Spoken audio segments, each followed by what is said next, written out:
A infame rainha da maldade na Bíblia. A Bíblia é repleta de personagens intrigantes, e um dos nomes que se destacam quando se trata de maldade é o de Jezabel. Esta rainha do Antigo Testamento é amplamente reconhecida por suas ações perversas e influências negativas na história de Israel. Vamos explorar a vida de Jezabel e entender por que seu nome é sinônimo de maldade na Bíblia. Jezabel entrou em cena como uma princesa fenícia, filha do rei Etibal de Tiro. Ela se casou com Acabe, que se tornou rei de Israel, formando uma aliança política entre os dois reinos. A Bíblia, especificamente no livro de Reis, retrata Jezabel como uma mulher poderosa, mas também como uma figura extremamente maligna. O pecado mais marcante associado a Jezabel é a promoção da idolatria em Israel. Ela prestava o culto a Baal, um deus pagão fenício. Isso tudo acontecia em Israel e era justamente para substituir o culto a Yahvé, o Deus de Israel. Isso não apenas violou os mandamentos de Deus, mas também desencadeou uma terrível apostasia em Israel. Além disso, Jezabel desencadeou uma perseguição violenta contra os profetas de Deus. Muitos foram mortos sob suas ordens, incluindo uma tentativa de exterminar a linhagem profética. Ela estava empenhada em silenciar qualquer voz que se opusesse às suas práticas ímpias. Outra história infame que envolve Jezabel é a trama contra Nabote, um homem que possuía uma vinha que o rei Acabe desejava. Quando Nabote se recusou a vendê-la, Jezabel elaborou um plano maquiavélico. Ela falsificou acusações de blasfêmia contra Nabote, que resultaram em sua execução. Com Nabote morto, Acabe pôde tomar posse de sua vinha. Essa cruel ação exemplifica a maldade de Jezabel e sua disposição para alcançar os seus objetivos a qualquer custo. Esse fato também desencadeou uma terrível apostasia em Israel. Um dos momentos mais memoráveis envolvendo Jezabel ocorreu no confronto com o profeta Elias. Elias desafiou Jezabel e os profetas de Baal para um duelo divino no Monte Carmelo. Nesse episódio icônico, os profetas de Baal não conseguiram invocar seu Deus, enquanto Elias invocava Yahvé, que respondeu com fogo do céu. Após essa derrota pública, Jezabel jurou vingança e fez ameaças contra Elias, o que o levou a fugir por sua vida. Essa ameaça aterrorizou Elias, que apesar do seu triunfo no Monte Carmelo, ficou apavorado com a ira de Jezabel e fugiu para o deserto. Ele estava exausto e desanimado, chegando ao ponto de pedir a Deus para tirar sua própria vida. Deus não abandonou Elias no seu momento de fraqueza. Ele enviou um anjo para alimentá-lo e fortalecê-lo no deserto. Elias recebeu comida e água divinamente providenciadas, o que lhe permitiu viajar durante 40 dias e 40 noites até o Monte Horebe, onde teve um encontro com Deus. Nesse encontro, Deus renovou a fé de Elias e o encorajou a continuar seu ministério como profeta. Ele também revelou que Jezabel encontraria um fim terrível como consequência de suas ações perversas. A perseguição de Jezabel contra Elias é um episódio poderoso na Bíblia que destaca o conflito entre a fé em Deus e a idolatria. Embora Jezabel tenha tentado amedrontar Elias com sua ameaça de morte, a intervenção divina e o milagre em Monte Carmelo revelou que o poder de Deus era supremo.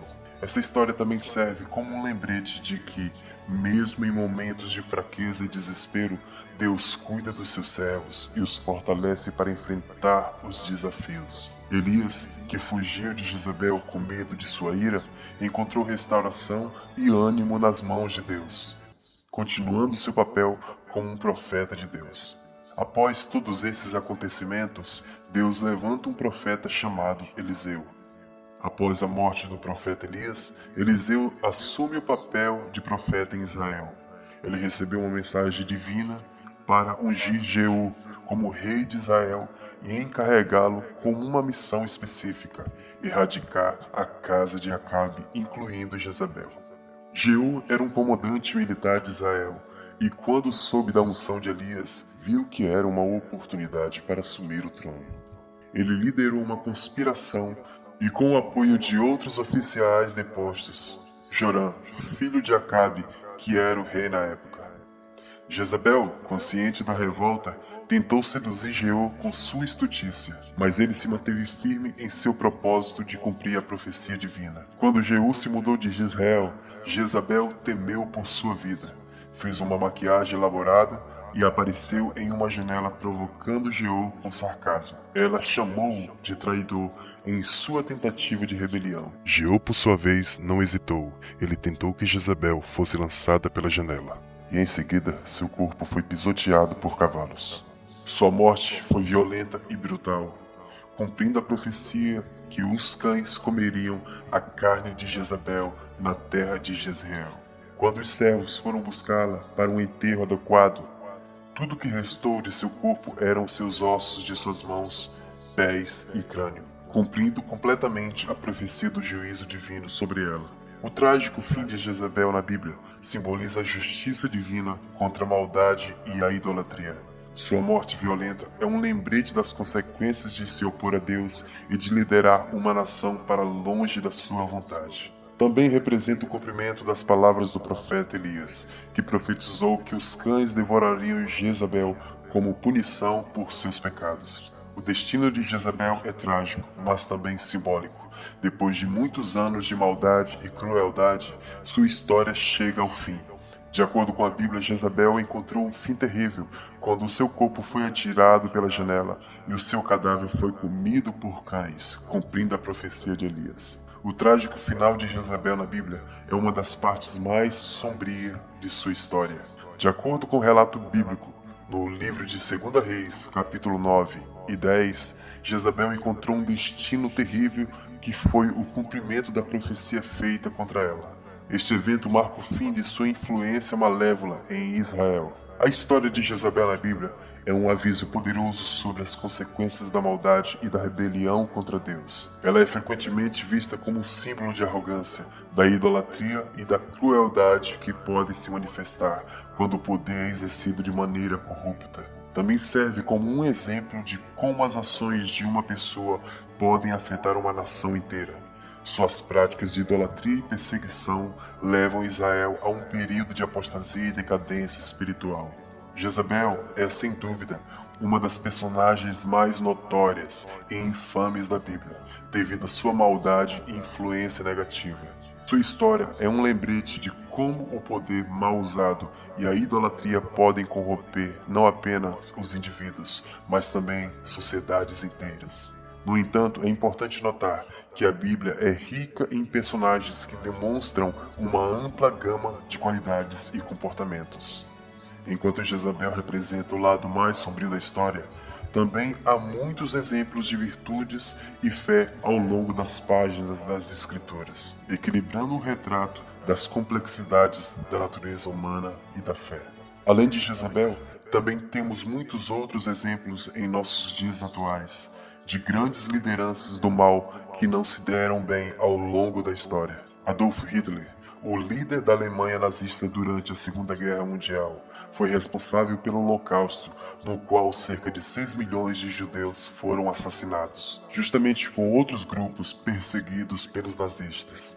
Joseph Stalin, o líder da União Soviética durante o século XX, foi responsável por várias atrocidades, incluindo o Grande Terror, a Grande Fome Ucraniana e a deportação em massa de diversos grupos étnicos. Pol Pot, o líder do Khmer Vermelho no Camboja durante a década de 1970, foi responsável por um dos genocídios mais brutais da história, resultando na morte de aproximadamente 1.700.000 pessoas, devido às execuções em massa, trabalho forçado e fome.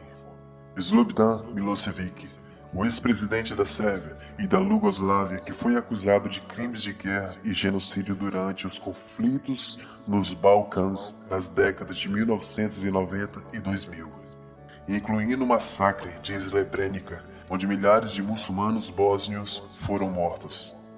Saddam Hussein, o ex-ditador do Iraque, foi responsável por várias atrocidades, incluindo o genocídio dos curdos no norte do Iraque, onde milhares foram mortos em ataques químicos e outras violações dos direitos humanos. Kim Jong-il e Kim Jong-un, Os líderes da Coreia do Norte têm sido acusados de cometer violações graves dos direitos humanos, embora o termo genocídio seja debatido em relação às ações do regime norte-coreano. Estes são apenas alguns exemplos, e infelizmente a história está repleta de outros líderes que estiveram envolvidos em genocídios e crimes contra a humanidade. É importante lembrar desses eventos sombrios para que possamos aprender com eles e termos o exemplo de que ser sombrio e cruel não leva ninguém para o céu e a lugar nenhum.